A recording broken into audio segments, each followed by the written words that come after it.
So what is a personal statement? It links together these two questions. Why do you want to study your course, and why are you well suited to the course? So it's about the course, and it's about you, and it's about linking those two things together within the 4,000 limits set by UCAS. So here are some things that you might want to think about including as part of your personal statement. So choice of course, obviously, and that has to be the focus. The focus is on why you want to study that course. You could bring in subjects studied at school or college, if that's relevant. You could bring in wider reading and research, and extended projects or other qualifications. So a question that we've been asked a few times today already on our admission stand over in the information fair is about our approach to EPQs, or extended project qualifications. So at Warwick we don't make offers based on EPQs, they're not included in our offers, and we don't make lower offers on the basis of them. However, if you're doing an EPQ, that's totally a good thing, and we value them, and it's something that you can write about in your personal statement. If you do write about them, it's more about writing what you've learned from doing it, and some of the conclusions you draw perhaps, what that's led you to go on to want to study later on, etc., rather than just mentioning the fact that you've done it. So it's a valuable thing to do, but it's not part of our offers. Career aspirations is something you may talk about as well. Any relevant work experience or extracurricular activities, and gap year plans, as I mentioned, if you have any. So all of these things are things you could be thinking about as part of your personal statements. They're things that you could start to be kind of mind mapping or making notes about now to get your ideas down. However, if you then try to write a personal statement that covers every one of these things, then it's likely to be not that effective a personal statement, because you're likely to end up just listing loads of things that you've done or read without actually saying more detail about them. So for the very best personal statements for our most selective courses, what we're really looking for you is to express in a bit more detail what areas of the course you're interested in, and make an argument. Show us, rather than just telling us, your ability to analyse and evaluate. Giving examples, citing particular examples of things that you've read.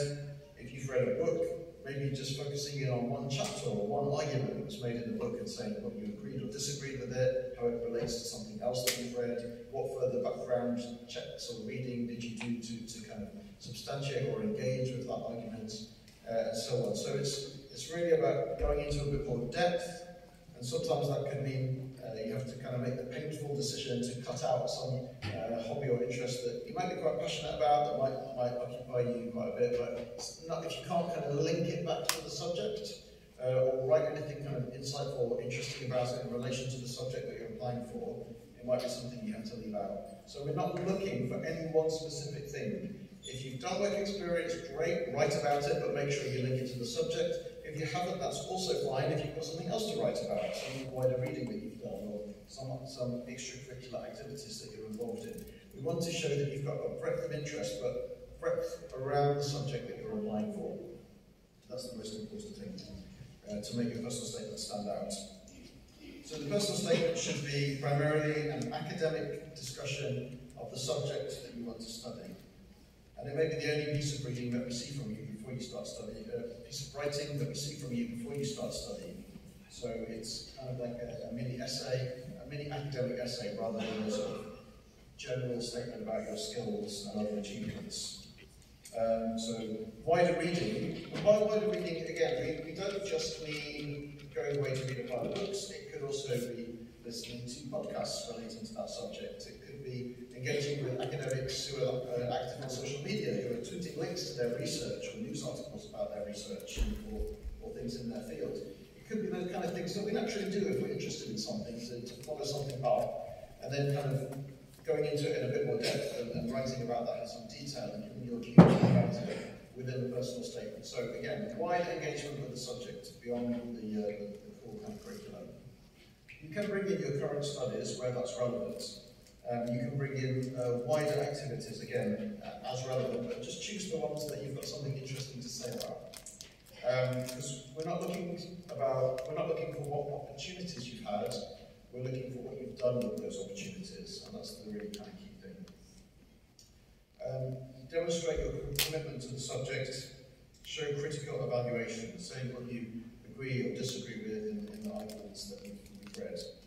So just to give an example of what we mean by that, here's quite a commonly seen statement that we see in a lot of economics applications. I regularly read The Economist and have explored various other works. So we often see these quite general statements about all these things that this person has read. Well, first, we have no idea from this if that is actually something they've read.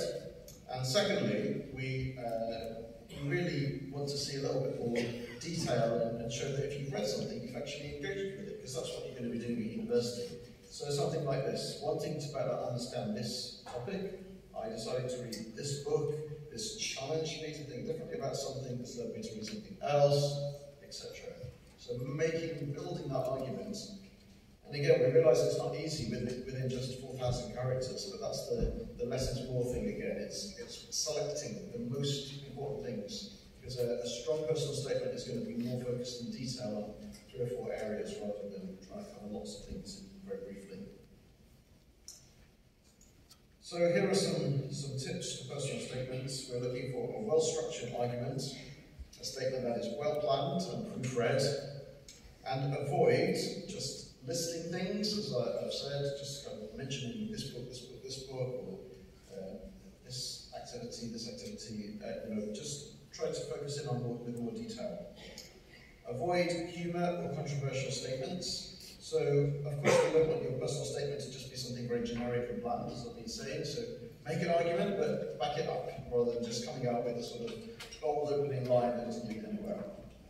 Avoid just general competencies and transferable skills. It's not a job application, and in particular, I mentioned law as one of the kind of competitive areas that we're in.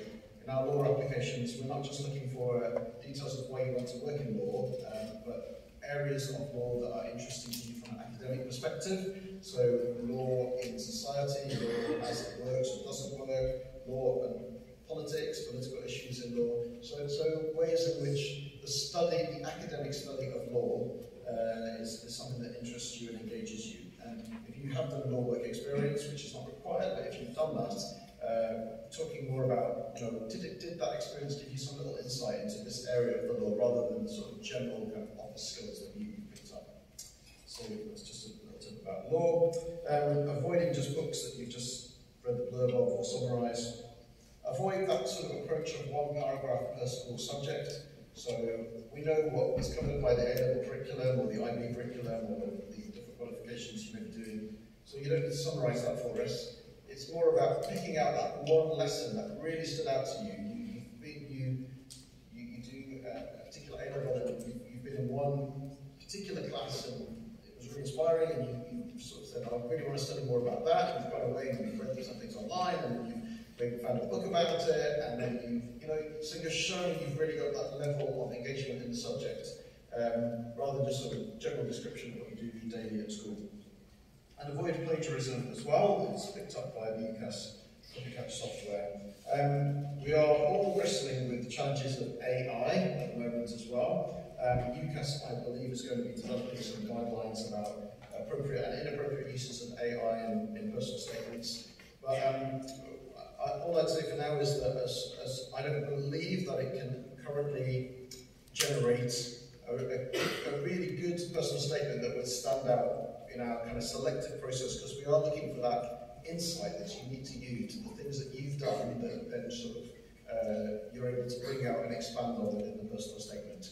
So yeah, we do believe in the power of human thought, and we still think that a personal statement is one of different ways that you can demonstrate your commitment to and interest in the subject that you're applying to a university. And another tip, I said I'd come back to join courses.